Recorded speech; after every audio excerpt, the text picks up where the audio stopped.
10 años antes de que el horror volviera a sacudir la comarca, en una habitación anónima, un hombre de 70 años observaba con satisfacción macabra la escena. D Tomás, como le llamaban, acababa de presenciar cómo sus 3 nietos, Fabián, Rodrigo y Cristian, perpetraban una masacre en el cuerpo de una joven. Fabián, el mayor, le había rajado el cuello con un cuchillo de cocina. Rodrigo, el mediano, con un ligero retraso mental, le había cercenado las manos, movido por un deseo oscuro de desnudarla que Cristian, el más joven e inteligente, le prohibió, sentenciando con frialdad: con los muertos no se juega. D Tomás, el abuelo, el patriarca, lo presenció todo. No era la primera vez ni sería la última. Para él, aquello era una purga, un favor que le hacía al pueblo. Una vez consumado el acto, se acercó al cuerpo sin vida, lo pinchó con un punzón para asegurarse de su muerte y tras recitar un evangelio, dio la orden final a arrojarla al río en un saco lleno de piedras para que se uniera a las decenas de cuerpos que ya yacían en el fondo, un cementerio acuático de sus pecados. Sus nietos, tan diferentes entre sí, compartían un vínculo inquebrantable, una lealtad ciega hacia su abuelo, el hombre que para ellos era Dios. Febrero de 2002, en Madrid,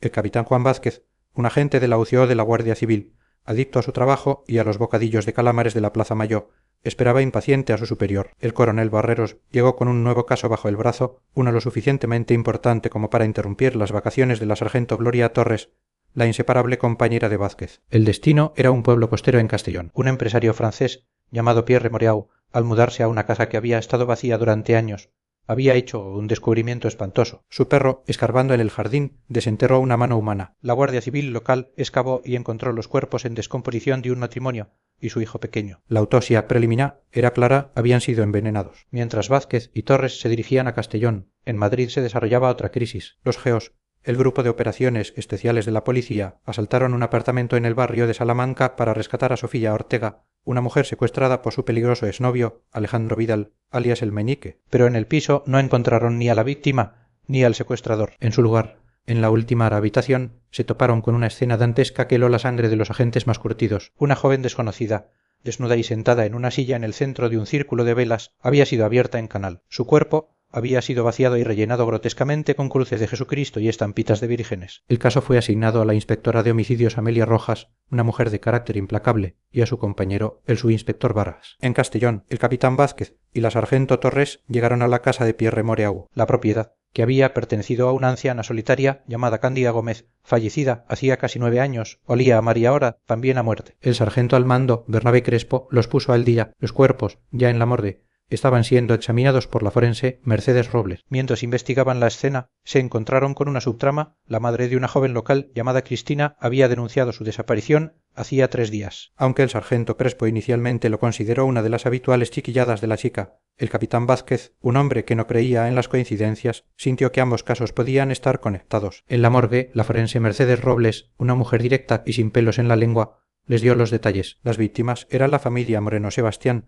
su esposa Silvia Fuentes y su hijo de 10 años, Ezequiel. Los 3 habían sido envenenados con ricina, una potente toxina extraída de las semillas de la planta del ricino, probablemente administrada en una salsa. La muerte había sido agónica, con vómitos y hemorragias internas. Además, al hombre le habían cortado la mano mientras aún estaba vivo y la mujer presentaba un fuerte golpe en la cabeza. Mientras tanto, en Madrid, la investigación de la inspectora Rojas avanzaba. El cuerpo de la chica del apartamento fue identificado como Jéssica Calero, una joven de 20 años desaparecida 10 días antes. La autopsia confirmó que había sido atada y abierta en canal mientras aún estaba viva. La brutalidad del crimen conmocionó a la comisaría. Poco después, la trama se complicó aún más. Los cuerpos de Alejandro Vidal, el Meñique, y su exnovia, Sofía Ortega, aparecieron en una chabola abandonada en la Cañada Real, el supermercado de la droga de Madrid. A él lo habían degollado. A ella la habían apuñalado 12 veces por la espalda y violado. La autopsia reveló un dato peculiar a pesar de la gran cantidad de semen encontrado.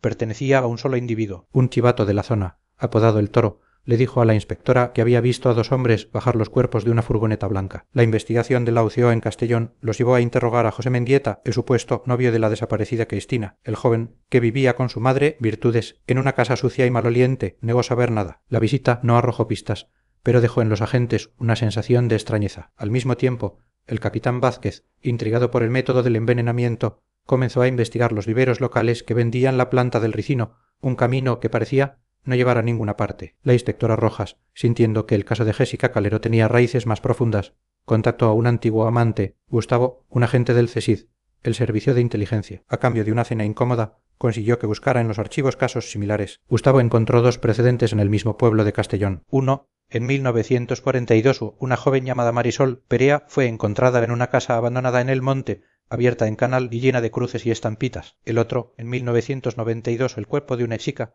Carolina Palacios, fue encontrado en el río con el cuello rajado y las manos amputadas. La conexión era innegable. La pieza clave que unió ambos escenarios, Madrid y Castellón, llegó desde la propia comisaría de Madrid. El comisario de Amelia Rojas le reveló que días antes de ser asesinado, Sebastián Moreno había estado recibiendo numerosas llamadas del teléfono de Alejandro Vidal, el meñique. El vínculo estaba establecido. Con esta nueva evidencia, la inspectora Rojas y el subinspector Vargas obtuvieron permiso para viajar a Castellón y colaborar con la Guardia Civil. El encuentro entre ambos cuerpos policiales fue tenso, pero profesional. Compartieron información. La UCO descubrió que la familia Moreno había denunciado amenazas un año antes de su muerte. Alguien había ahogado a su caniche en la piscina, pero la policía local había archivado el caso. Amelia, por su parte, reveló los crímenes históricos del pueblo. Mientras tanto, en una finca abandonada, Cristina, la chica desaparecida, vivía un infierno. Su secuestrador, un hombre con un ligero retraso mental y una fuerza bruta, la mantenía desnuda y encadenada en un sótano inmundo. La violaba repetidamente, convencido de que estaban enamorados